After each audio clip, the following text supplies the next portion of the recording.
This is CityCast Seattle. I'm Jane C. Hu, and here's what Seattle's talking about.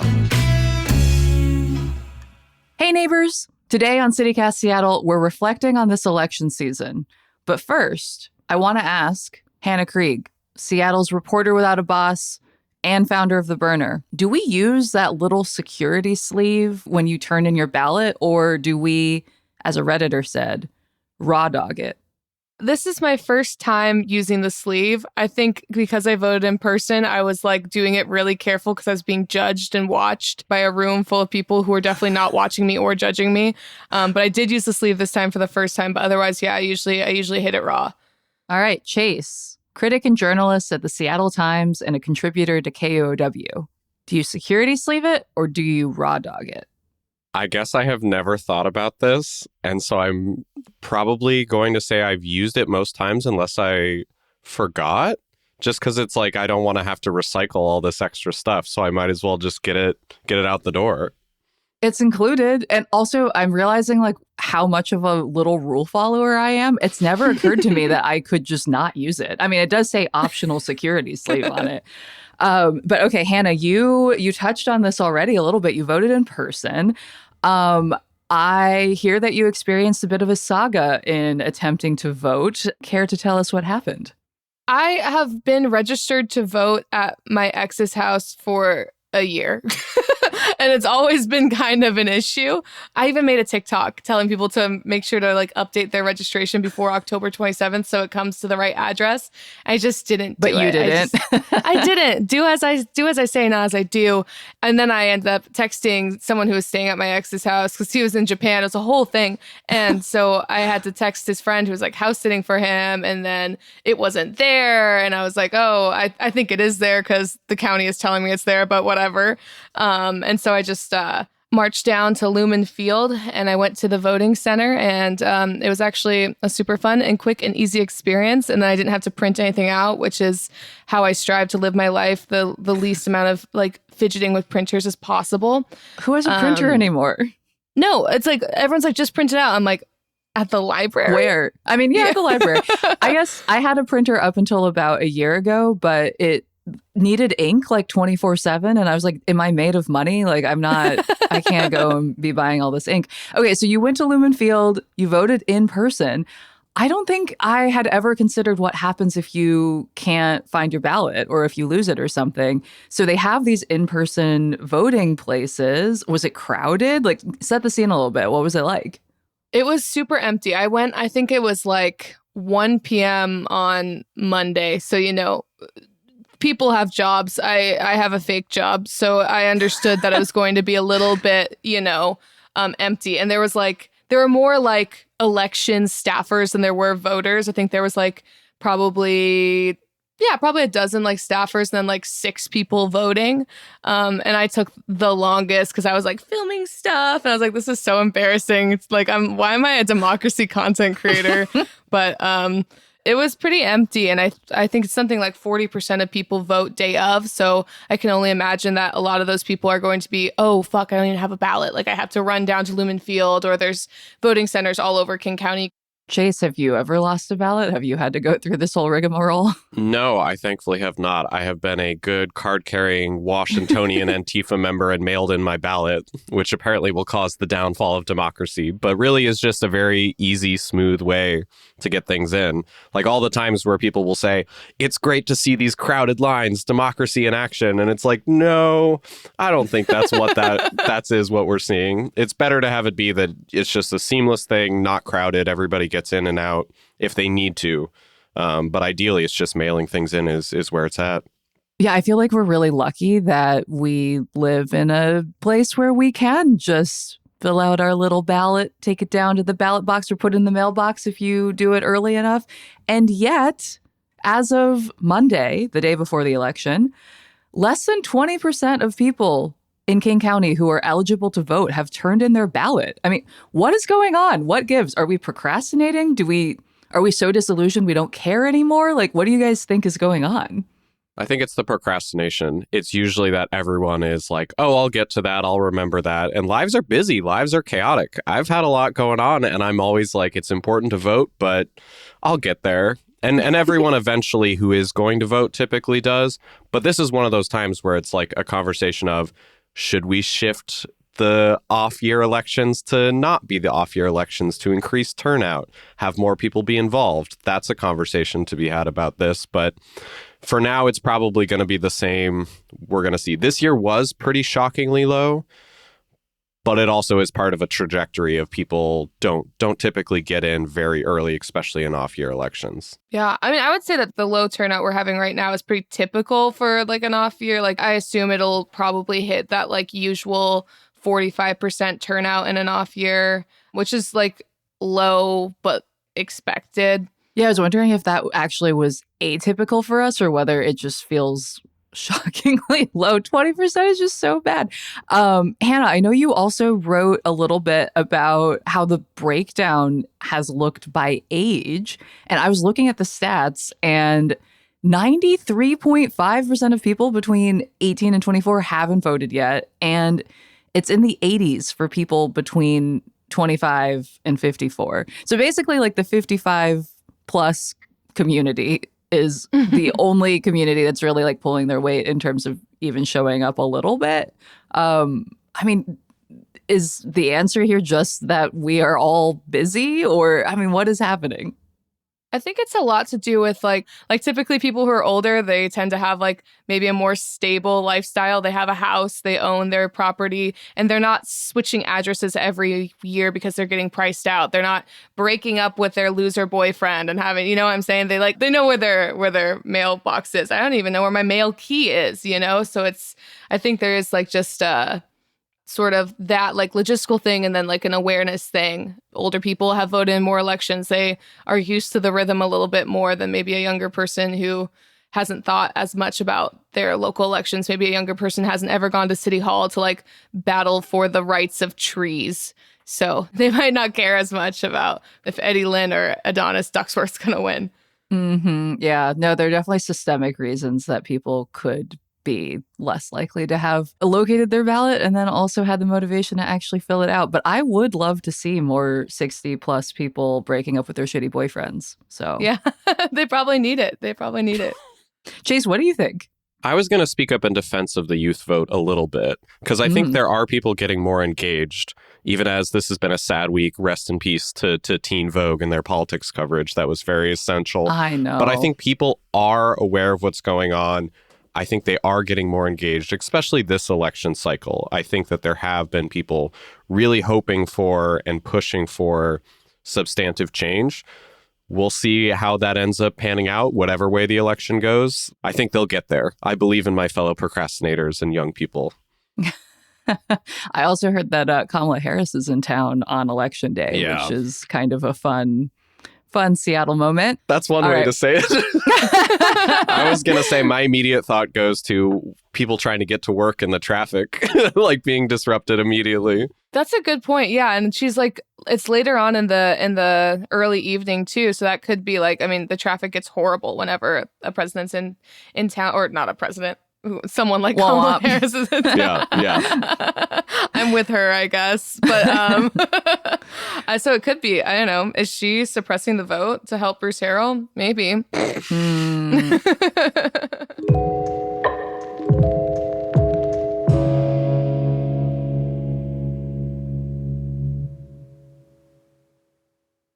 We want to hear from you, listeners. What do you think? Let us know by texting or leaving us a voicemail on the CityCast Seattle hotline, 206-880-3931. All right. So, Chase, last week, you broke the news in the CityCast Seattle newsletter that Madame Lou's and the Hereafter were closing. And we haven't had a chance to talk about that on the actual pod yet. So I wanted to ask if you can just do a little recap of what has happened in the last week. I feel like this last week has felt like a year to me, but... I know, yeah. I'm going to be very clear so the TikTok people don't misrepresent this again. I love you, TikTok people. Madame Lou's and Hereafter, two smaller venues within the Crocodile, the broad overarching structure, are closing, not the Crocodile. I want to be very clear about that. Okay, so you kind of alluded to the TikTok people. Say a little bit about what happened there. So it was that some folks, I don't want to single anyone out, saw this, misstated something, and then misinformation spreads very quickly and sometimes faster than the truth. But I just want to make sure that doesn't happen, because the Crocodile is still going to be in existence. Madame Lou's and Hereafter, the two smaller venues within that played comedy shows, that played smaller bands, that played films, those are kind of in limbo right now. They're going to be closing. The big update since then is that there's going to be substantial layoffs. The Seattle Times had it at approximately 100. And the most recent news from the Crocodile is that if you do have tickets to a show beyond the closure dates, they're saying hang tight. This was from their Instagram story, that they're working to find a great home for every show, and all ticket holders will receive updates ASAP. What that looks like, still up in the air, but that's kind of where everything is as of now. Thanks for the update, Chase. Yeah, I mean, I feel like that whole saga gave me some really fun insight into how local news travels and where people are getting their news, how those people who are sometimes talking about the news are getting their news. I don't know. I'm curious if this whole thing has brought up any similar thoughts for either of you. It was surprising in how quickly the misinformation got out there from one TikTok saying the wrong thing. And it just means that people don't go to the original source. They see something in their feed, internalize that, have that locked in, and then just go about their day. And so they're not getting things as much from necessarily the same reputable places that have checked and fact-checked and double-checked with sources, with people that have direct knowledge. All it takes is someone who's just making 5 TikTok videos a day to say, hey, I heard this thing, make a mistake, not catch it, put it out there in the world, and then suddenly it's gone. I try not to be too cynical old man after just defending the youth vote, but I'm like, we got to be a little careful about that, because it does mean that suddenly all these people are getting bad, incorrect information rather than what the truth was, which was pretty clear in our explanation, but then that clarity got lost in this phone tag down the road.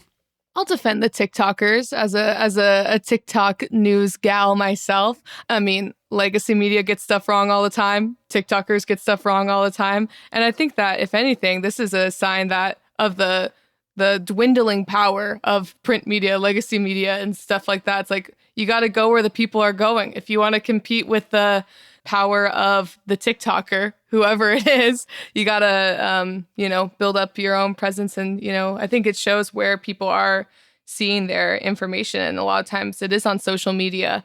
And I think it's good for everyone to, try to meet people where they are with information. Totally. Correct information, hopefully, most of the time. As a longtime print journalist, I feel you. I fear that people are not reading anymore, but they are listening and watching things, which, is an opportunity to build trust with people. I mean, what do you all think that this means for this election? Like, have we seen similar themes play out this campaign season about where people are getting their information and just how that information has spread?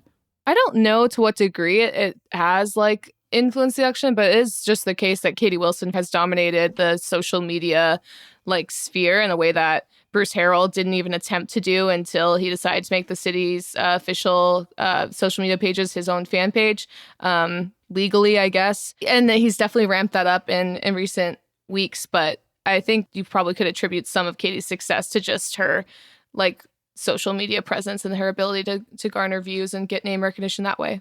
The only thing I was going to add to this conversation is I think while certain candidates are winning the social media game, I think it also still comes back to what are their policies going to be. Right. People aren't going to vote for the fun social media presence if they don't like what they represent and what their policies that they're pushing for are going to be.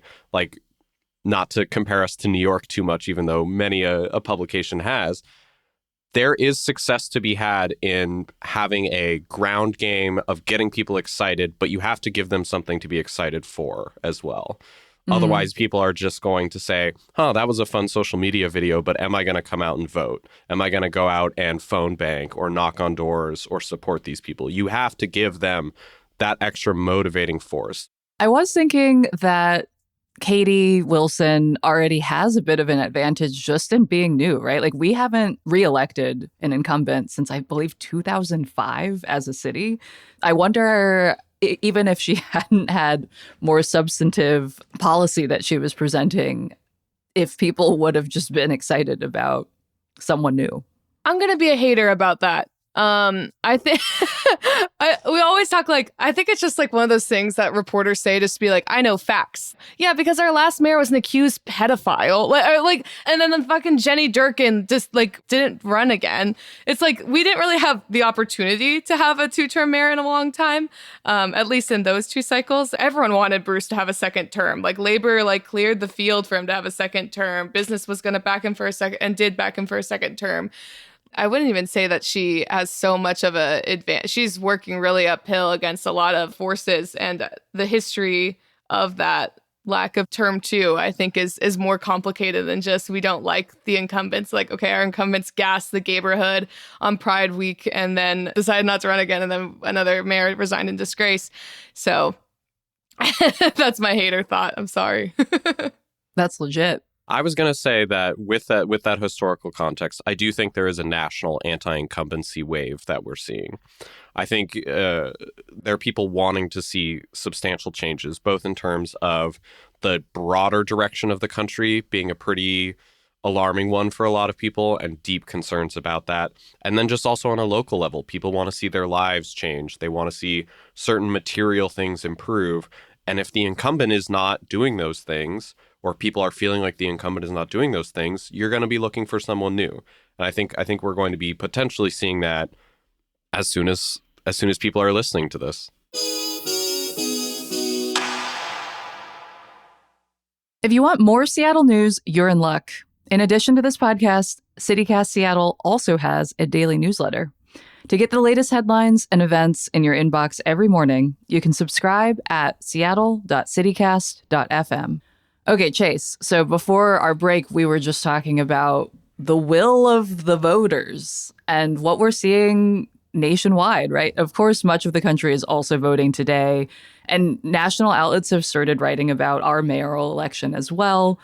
I mean, curious to hear from both of you. What do you feel like these results might say about what people want right now in a state of national politics?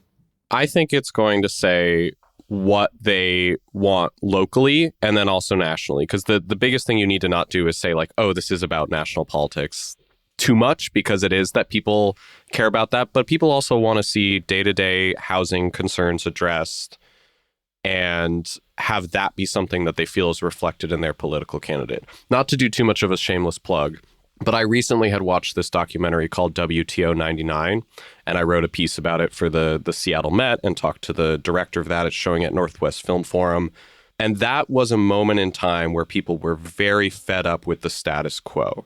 There were concerns about trade, about economic inequality, about people not being able to make a living and survive.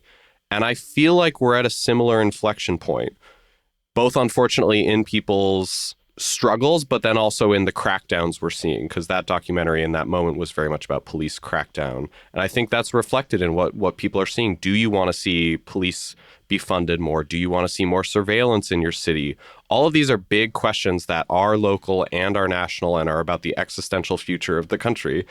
And I think we'll see whether people want to maintain the status quo or whether they want to see things kind of pivot in a better direction. But I think we'll get a good sense of where the wind is blowing in terms of voters' mind. This is their first big chance to weigh in since the presidential election.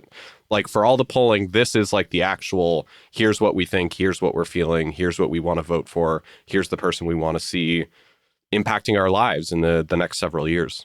Yeah, ditto. I mean, I think that's a nail on the head. I mean, part of me is like, I hate to read the tea leaves too much, because there's like, people vote for a lot of like stupid reasons and non-ideological reasons too. And it's just kind of like a mess of, you know, whoever shows up and whatever they're feeling that day, what they ate for breakfast, all the million butterfly effects that get them to like, be like, I'm going to vote for Katie Wilson, but also Ann Davison, you know? I mean, I also wonder if this marks a turning point in Seattle politics.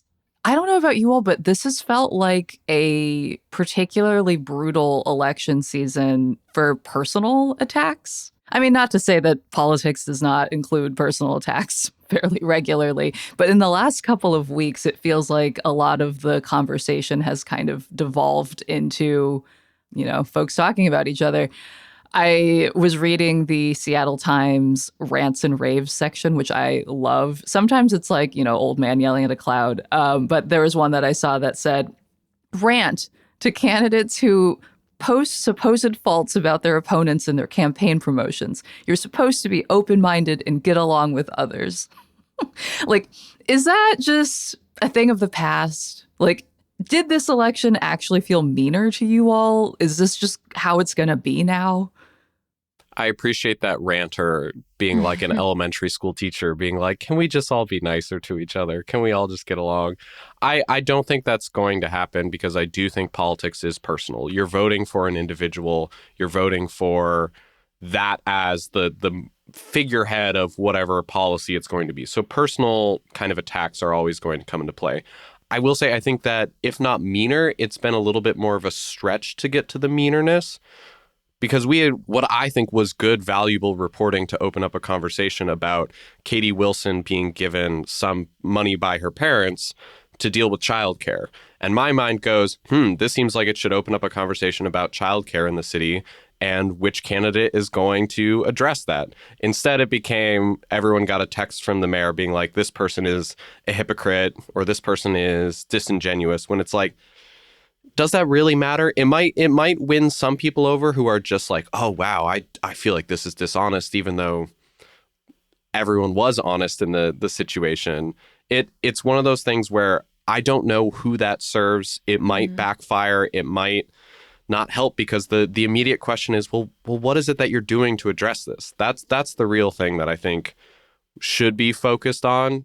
I think the polling does show, NWPI did some polling, Northwest Progressive Institute, that seemed to show that the negative attacks don't typically work and they kind of turn people off. I personally love the negativity. I think it's really fun. I love something to talk about. So when are we going to know stuff? Chase, you mentioned, of course, it takes a little while to actually get all the results in. Do you all have a sense for when we might be able to call it, especially given the super low initial turnout here? I think some of it is that it takes a while to count things, and the later votes do tend to swing more progressive. So that will be like what Wilson's camp is looking for. But if it's a blowout, if we're seeing like things pretty insurmountably in her favor or potentially in Harold's favor, maybe sooner rather than later. I know that's not a satisfying answer, but it's important to set expectations of just because things take a minute doesn't mean anything is wrong. It means that the process is kind of going through the steps. I think you can kind of call it by Friday, though, typically. Yes. That's when it's like over. Yeah, I know the Washington Secretary of State has been releasing all of the data on how many people have voted and what percentage, which is how we are getting this information about low turnout. And they're counting, I believe, every day at 5. And then on election day, tabulation begins at 8. And the results are made public soon after that. But Chase, like you said, often a lot of that early vote tends to be older folks and also, generally speaking, less progressive. So we'll see. Just many journalists all refreshing the page at the same time, trying to figure out what's going on. Yeah. Is there anything you all are looking forward to now that the election season is over? I don't want to be pessimistic and say no, because it's like there is the reality that's going to set in of, okay, the work has to continue. There's still all these big challenges. I guess it's the things that you can look forward to is there is certainty about what the fight looks like ahead for people. What are going to be the things that they have to continue to pound the pavement for? And then we won't get any more texts from the mayor. Maybe. Who knows? Maybe we'll get more. I guess I'm looking forward to the covering governance. I'm looking forward to the budget season wrapping up right after election, and then the session in Olympia. And yeah, just keep on keeping on because it never stops.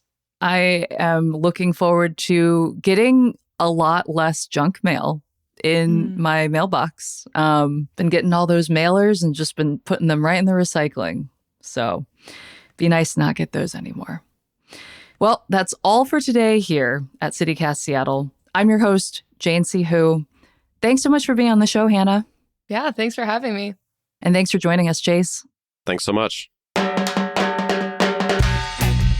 Listeners, we want to hear from you. Send us your news tips, questions, hot goss, or your thoughts about the election results by sending an email to seattle@citycast.fm or leaving a voicemail at 206-880-3931. Until next time, see ya, Seattle.